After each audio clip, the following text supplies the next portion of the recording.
Hi guys, let's roll. Okay, background image. 3 followers of the religion of peace with their big belts on, ready to go and meet their maker. Why do they do it? Because they're cowards. They're frightened of the torture of the grave. I suggest you, if you want to know more about the torture of the grave and what it entails, why they blow themselves to bits, why their parents encourage them to blow themselves to bits, go look at the videos I made about it. The torture of the grave, there's 3 videos. That's why they do it.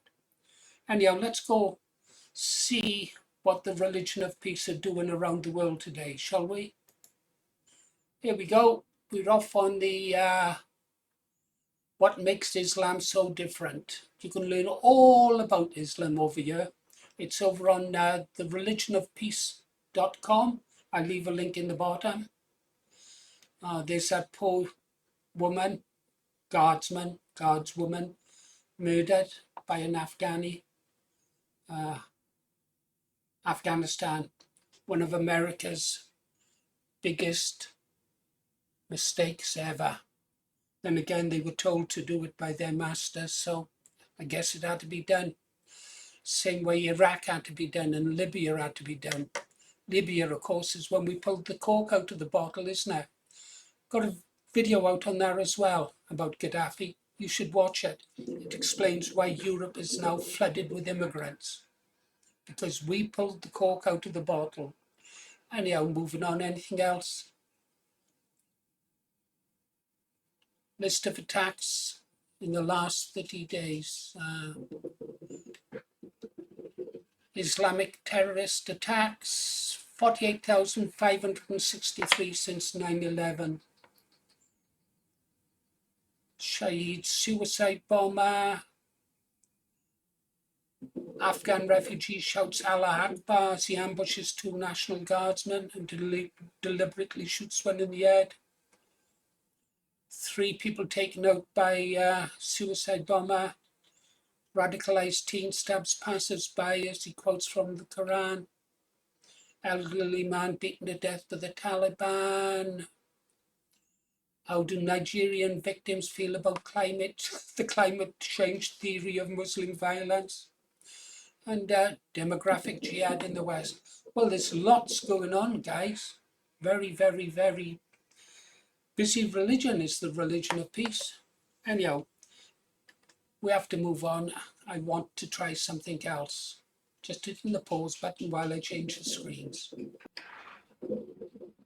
Here we go, guys. Where are we? Oh, I guess I'm about to get another copyright warning. I think I've got 3 or 4 now. Do you know you can't watch some of my videos in Belarus? It must be a big disappointment. Why Belarus? Oh, and another one, video you can't watch in Korea. Don't know why, but there you go. Anybody recognize this clip? No cheating. Don't read the title. Yeah, you did. It's Cool and Luke, one of the greatest films ever. Yeah. Let's just watch this little clip. One of the best scenes in the movie. Mr. Honeycutt? Get in line, facing the captain.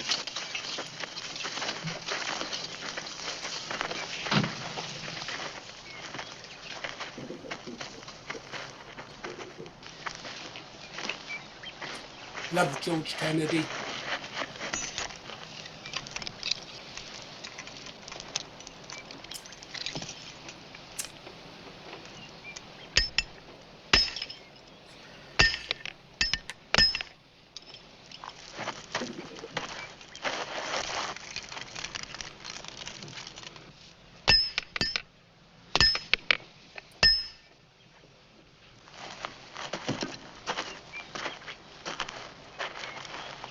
You're gonna get used to wearing them chains after a while, Luke. But you never stop listening to them clinking. 'Cause they're gonna remind you of what I've been saying.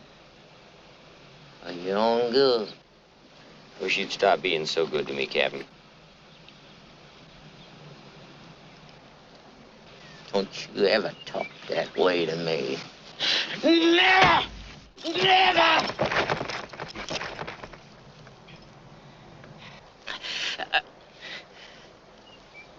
What we've got here is failure to communicate. Some men you just can't reach.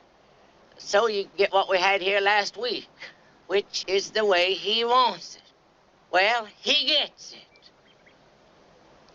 And I don't like it any more than you, man.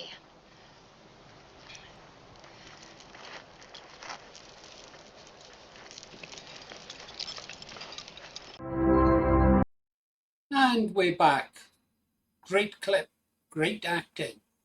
Now, why did I show it you? For this reason.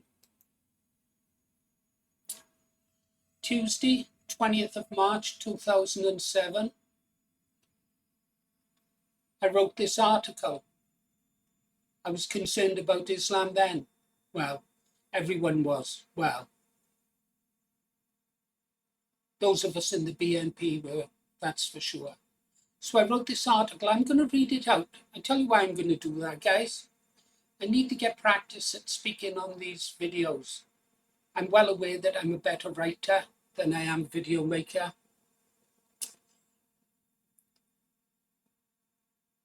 The speech by the warden resonated with me because in Luke I could see the people, and in the warden I could see the establishment.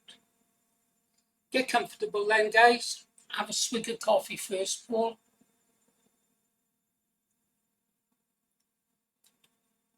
Okay, here we go. For better or worse. Are we sitting comfortably, children? Good, then I'll begin. What we have here is a failure to communicate. Do those words seem familiar?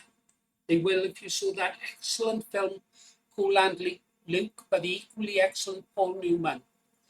The line is used by the jail warder, the establishment, and is directed towards Luke, the people. When Luke refuses to bow down to the corrupt system, Luke's resistance is such that he pays with his life. Later on in the film, he dies. He tries to have a conversation with God first, but God doesn't listen to him. A price that many of our countrymen have paid for our freedom over the centuries. Well, we too in Great Britain have a communication problem now, both with the establishment and the cult followers of Mohammed who seek to push us out of our own tent. The establishment's not listening to us, are they, guys? The Muslims are never going to listen to us. The only words they want to hear from us are, we submit. And they can go rot in hell as far as I'm concerned. Anyhow, who seek to push us out of our own tent. Well, that linked over to this parable here that was written by Horace Elisha Scudder back in 1838 to 1902. And it's where one cold night as an Arab sat in his tent, a camel thrust the flap of the tent aside and looked in. I pray thee, master, he said, let me put my head within the tent, for it is cold. You know what happens then, guys. I'll scroll down softly.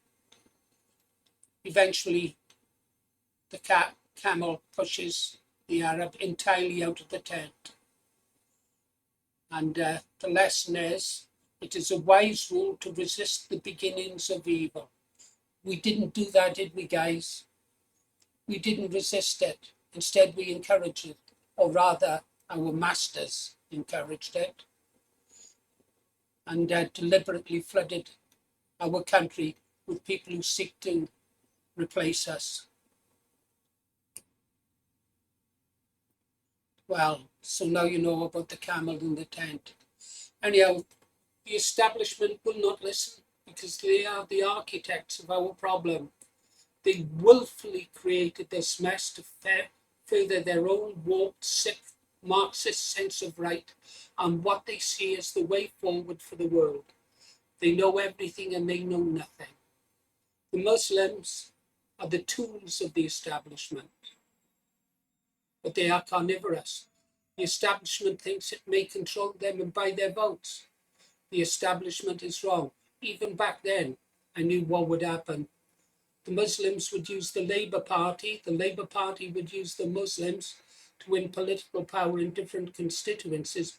But eventually, as we've seen now, they are now in such numbers that they are already forming their own political parties, to the extent that 65 of our constituents says the Muslim vote determines who will be the MP. I don't see how we can take those constituencies back. There's not enough white people left in them. But Labour's in for a shock, aren't they? They thought they could control them. Still think you can control them. The religion of evil does not wish to live in harmony with anyone other than Muslims. They cannot, because their religion forbids it. They're instructed to conquer the world and bring it all under Sharia law. The black flag flying above a world of evil and madness. I've written articles about the black flag and what it means. The fact that we allow Muslims to fly the black flag on our streets is one of the most treasonous acts against the British people I've ever witnessed. I mean, preferable to see the old Nazi flag coming down the street than the black one. This one is 10 times more evil. I'm not saying the other flag was evil. I'm not saying it wasn't. If allowed to go unchecked, this cancer will consume the Western world. Along with it, it will consume the politicians who brought this on us. It will also consume the fools who think that by giving in to these invaders that we can buy peace. You can't buy peace. Peace can never be bought. Well, it can. It can be bought with a gun. War ends all arguments. If they're allowed to succeed, these lunatic followers of an evil, dead paedophile will then consume each other, leaving an empty, scarred world to show what happens when good men do nothing. There is a solution. Because the Western way is harmony, many people would wish to compromise with these people. But now is not the time for compromise. We need strong government. We need strong leadership. We need the will to fight for our country. In short, we need to win. This is a war we cannot afford to lose. There is no coming back for this country if we lose this war. There will be no future for my great-granddaughter, and there will be no future for your children and your grandchildren. Anyhow, there's storm clouds on the horizon. Let's keep that Luke smile and prepare. There you go, guys. Thanks for bearing with me. I thought I'd try something else. Could you let me know in the comments what you think of this? Because I've got literally thousands of articles I would like to put back out to the world. You've been listening to The Green Arrow. Press in the stop record button now.